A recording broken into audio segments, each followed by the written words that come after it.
Hello everyone, இப்போ நம்ம பார்க்க போறது De Morgan's theorem. Z ஒரு காம்ப்ளெக்ஸ் நம்பர் இருக்குன்னு வச்சுக்கலாம். சோ அதை என்ன எடுத்துக்கேன்னா cos θ plus i sin θ ன்னு எடுத்துக்கிறேன். சோ nன்றது ஒரு integer. So De Morgan's theorem என்ன சொல்லுது அப்படினா cos θ plus i sin θ power n இருந்தா அதோட வேல்யூ எப்படி இருக்கும்னா cos nθ plus i sin nθ ன்னு இருக்கும். So for example இப்போ a ஸ்கொயர் ன்னு வச்சுக்கலாமே. நம்ம எப்படி எழுதுவோம்? a multiplied by a ன்னு எழுதுவோம். சோ இப்போ cos θ plus i sin θ power 2 ன்னு வச்சுக்கோங்களேன். நம்ம ஜெனரலா என்ன பண்ணுவோம்? cos θ plus i sin θ multiplied by cos θ plus i sin θ ன்னு பண்ணுவோம் இல்லையா? சோ இந்த மாதிரி பண்ணவே தேவையில்லை. நம்ம டைரக்டா எப்படி எழுதிடலாம்னா cos என்ன சொல்லிருக்காங்க? cos θ plus i sin θ power n. power n ல இங்க என்ன இருக்கு? 2 இருக்கு. சோ அப்படினா என்ன பண்ணனும்னா இந்த இன்டிஜரையும் இந்த தீட்டாவையும் மல்டிப்ளை பண்ணி ரெண்டு ஆங்கிளையும் ரீப்ளேஸ் பண்ணிடணும். சோ இங்க என்ன ஆங்கிள் இருக்கு? cos θ. என்ன நம்பர் இருக்கு? 2. சோ 2 θ. similarly i sin 2 θ ன்னு எழுதிடலாம். கிளியரா? கிளியர்.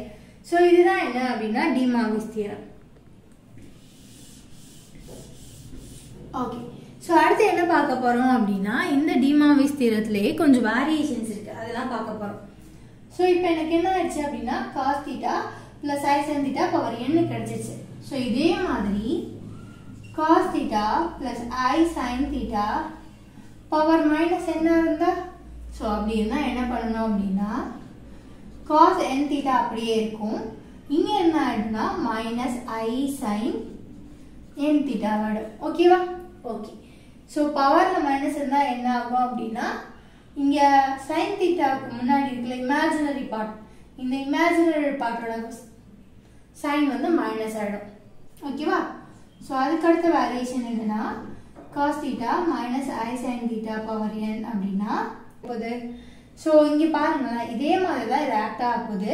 நம்ம என்ன பண்ண போறோம்னா தீட்டாவே ஆங்கிளே தான் மல்டிப்ளை பண்ண போறோம். சோ இந்த sin அப்படியே தான் ஃபாலோ ஆக போகுது. So cos nθ minus i sin nθ வா இருக்க போகுது. ஓகேவா? ஓகே. சோ இதுக்கு அடுத்து இன்னொரு வேரியேஷன் இருக்கு.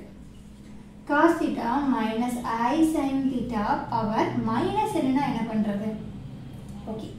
சோ இப்போ பாருங்க இங்கேக்கு என்ன இருக்கு? நடுவுல மைனஸ் இருக்கு. சோ இங்க மைனஸ் வந்துருச்சு. இங்க பவர்ல மைனஸ் இருந்தாலும் என்ன பண்ணுவோம்? மைனஸ் பண்ணுவோம். சோ இங்க ரெண்டுமே இருக்கு. அப்ப என்ன ஆகும் அப்படினா cos nθ இந்த சைடுக்குள்ள ஒரு மைனஸ் வரணும். சோ இங்க உள்ள இதுக்கு ஒரு மைனஸ் வரணும். சோ ரெண்டும் சேர்ந்து பிளஸ் ஆயிடும். பிளஸ் i sin nθ வரும். ஓகேவா? ஓகே. சோ இதுக்கு அடுத்து ஒரு டிஃபரண்டான சிச்சுவேஷன்ஸ் நம்ம யோசிச்சு பாருங்க. இப்போ sin θ plus i cos θ ன்னு இருக்குன்னு வெச்சுக்கோங்களேன். இதுக்கு இந்த ஃபார்முலாவை அப்ளை பண்ண முடியாது. சோ அப்படிப்பட்ட கேஸ்க்கு என்ன பண்ணனும்னா நம்ம என்ன பண்ணலாம் அப்படினா i காமனா வெளிய எடுத்துடலாம். சோ வெளிய எடுத்தா என்ன வரும்? சோ i ல இருந்து சோ i cos θ ல இருந்து i வெளிய எடுத்துட்டோம். அப்ப என்ன வரும்? cos θ. சோ இங்க i இல்ல. சோ அப்ப என்ன ஆகும்னா minus i sin θ வரும். ஓகேவா? ஓகே. சோ இந்த மாதிரி கேसेसல i காமனா எடுப்போம். சோ அப்ப என்ன ஆகும்னா minus i sin θ ஆயிடும். ஓகேவா? ஓகே. Thank you guys.